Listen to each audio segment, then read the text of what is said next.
Assalamualaikum warahmatullahi wabarakatuh. Hai teman-teman, kali ini kami akan menjelaskan tentang SQL. Apa saja ya SQL itu dan apa saja fungsinya? Yuk kita tonton video ini sampai habis. Happy for watching.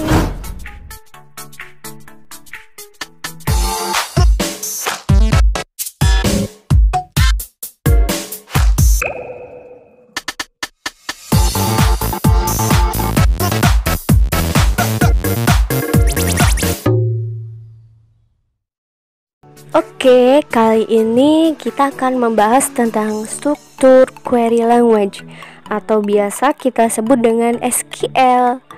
SQL ini mungkin merupakan poin penting dalam sebuah studi teknik komputer jaringan. Keberadaan SQL sebagai sebuah bahasa pemrograman memiliki sejarah dan perkembangan yang panjang.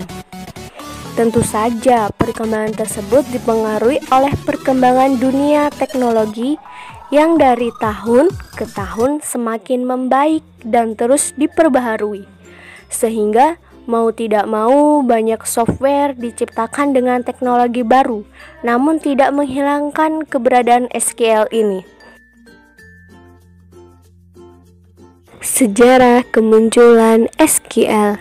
Bila kita berbicara mengenai sejarah munculnya dan pengertian SQL, dapat mengacu pada artikel dari Johnny Oresail yang merupakan salah seorang peneliti di IBM.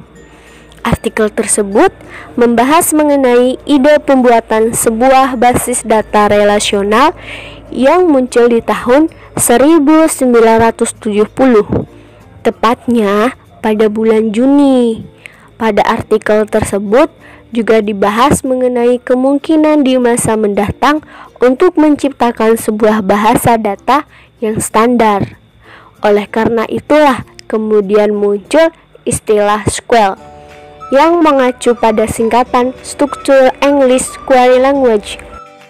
Selang beberapa waktu, IBM lantas mencanangkan proyek basis data relasional SQL, dan karena namanya cukup sulit dieja, maka disingkat menjadi SQL. Setelah proses standarisasi selesai tahun 1986, lalu SQL mengalami perbaikan tahun 1989. Tahun 1992 muncul versi SQL 92 dan di tahun 1999 dengan berbagai pembaharuan muncullah SQL 99. Namun dalam dunia IT SQL yang sering digunakan mereferensikan pada SQL 92. Meski begitu, sampai sekarang pun sebenarnya tidak ada sebuah server berbasis data yang menggunakan maupun mendukung SQL 99. Ini lebih tergantung pada dialek masing-masing server yang digunakan. Beberapa jenis perintah SQL yang perlu diketahui. Setelah kamu mengetahui sejarah dan pengertian SQL, kini saatnya untuk lebih mengetahui apa saja perintah-perintah dasar yang terdapat dalam SQL tersebut. Setidaknya ada 3 jenis perintah dalam SQL yang penjabarannya akan diulas dalam poin-poin berikut ini. Yang pertama, Data Definition Language atau biasa kita sebut dengan DDL. Data Definition Language atau biasa disingkat dengan DDL. Perintah dasar ini sebenarnya merupakan perintah paling mendasar dari bahasa SQL. Tujuannya untuk membuat struktur sebuah database.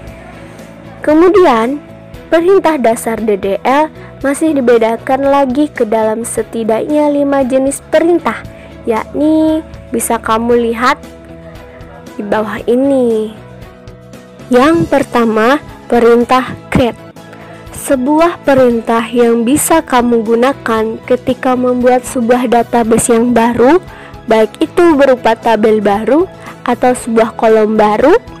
Kamu bisa membuat sebuah query dengan contoh create database, nama underscore database.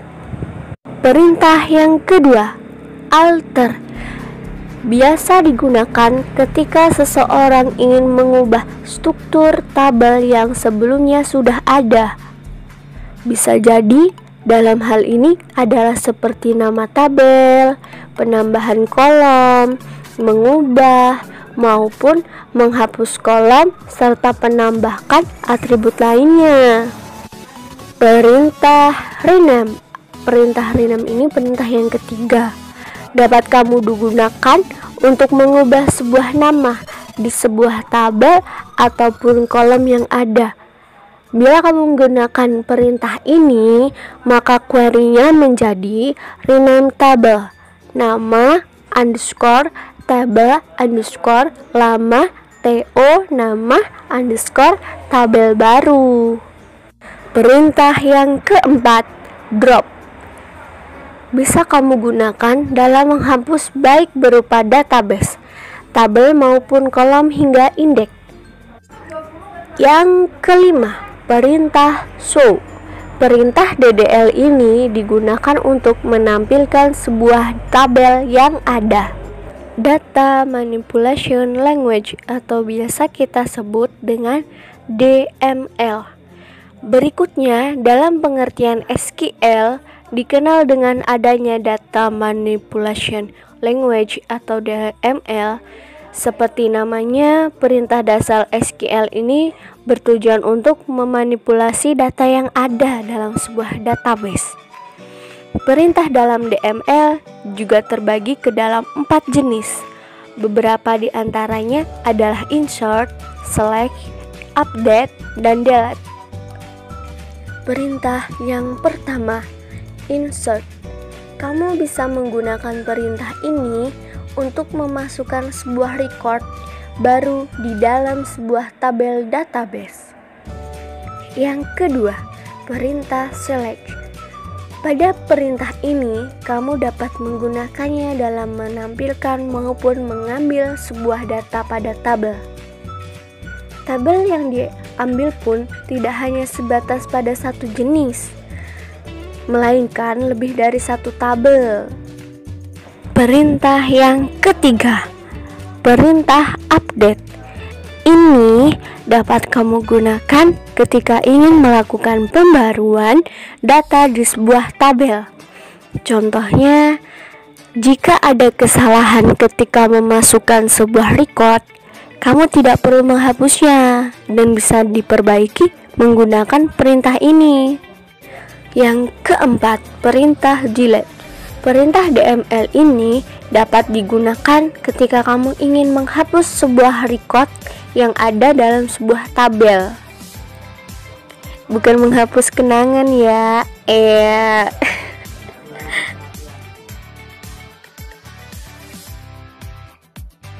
Beberapa jenis perintah SQL yang perlu diketahui. Setelah kamu mengetahui sejarah dan pengertian SQL, kini saatnya untuk lebih mengetahui apa saja perintah-perintah dasar yang terdapat dalam SQL tersebut. Setidaknya ada 3 jenis perintah dalam SQL yang penjabarannya akan diulas dalam poin-poin berikut ini. Yang pertama, Data Definition Language atau biasa kita sebut dengan DDL. Data Definition Language atau biasa disingkat dengan DDL.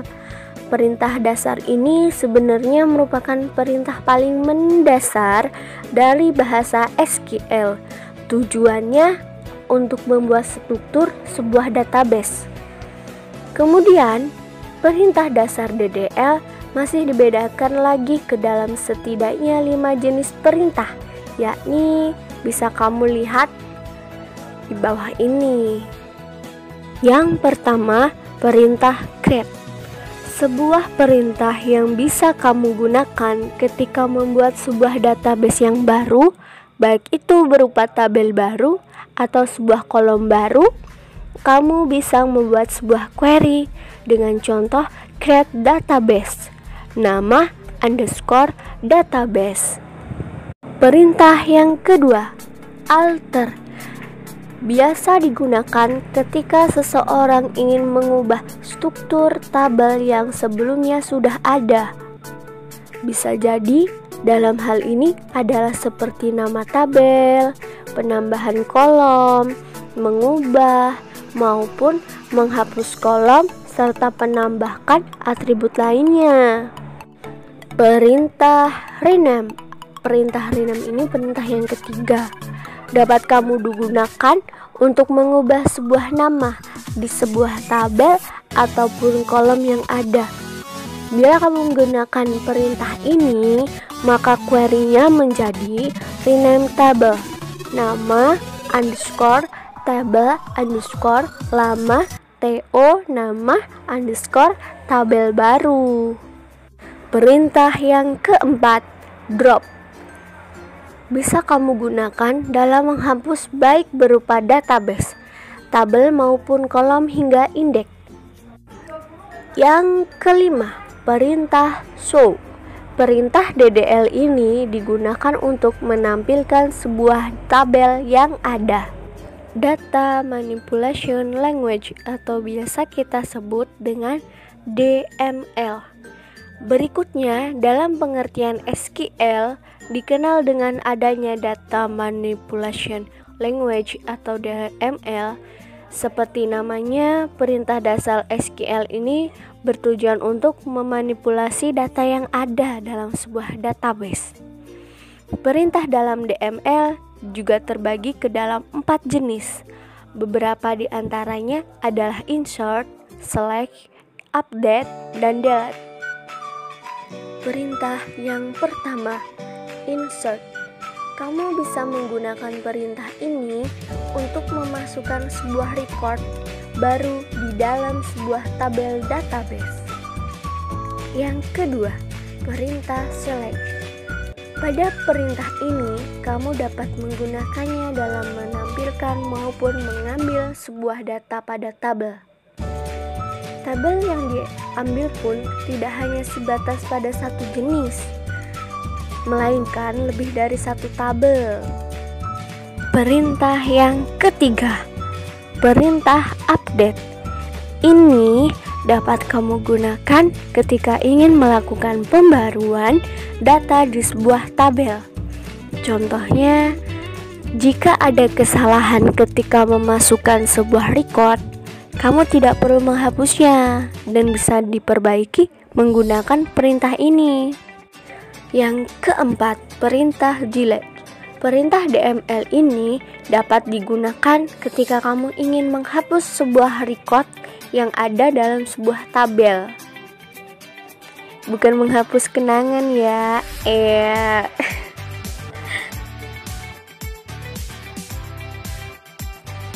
Data Control Language atau biasa disebut dengan DCL. Perintah dasar berikutnya adalah DCL, yaitu Data Control Language. Perintah SQL ini digunakan khususnya untuk mengatur hak apa saja yang dimiliki oleh pengguna, baik itu hak terhadap sebuah database ataupun pada tabel maupun file yang ada. Melalui perintah ini, seorang admin database bisa menjaga kerahasiaan sebuah database, terutama untuk yang penting. DCL berdasarkan perintah dasarnya terbagi dalam 2 perintah, yakni number 1, perintah grant. Perintah ini biasanya digunakan ketika admin database ingin memberikan hak akses ke user lainnya. Tentu, pemberian hak akses ini dapat dibatasi atau diatur. Dalam hal ini, admin pun dapat memberikan akses mengenai perintah dalam DML di atas. Number 2, perintah revoke. Kebalikannya dari grant, revoke terkadang sering digunakan untuk mencabut maupun menghapus hak akses seorang pengguna yang awalnya diberikan akses oleh admin database melalui perintah grant sebelumnya. Yang selanjutnya, fungsi SQL. Keberadaan SQL dalam mengelola sebuah database memberikan fungsi tersendiri. Bagi seorang admin, adanya SQL dapat memungkinkan kamu untuk mengakses maupun mengubah database. Kamu pun bisa menjalankan sebuah query maupun mengambil data yang dibutuhkan, termasuk pula memperbaharui atau menyisipkan data dalam database. SQL juga bisa digunakan untuk menghapus sebuah data pada database. Fungsi lainnya adalah untuk membuat sebuah prosedur baru dan ini akan tersimpan dalam sebuah database.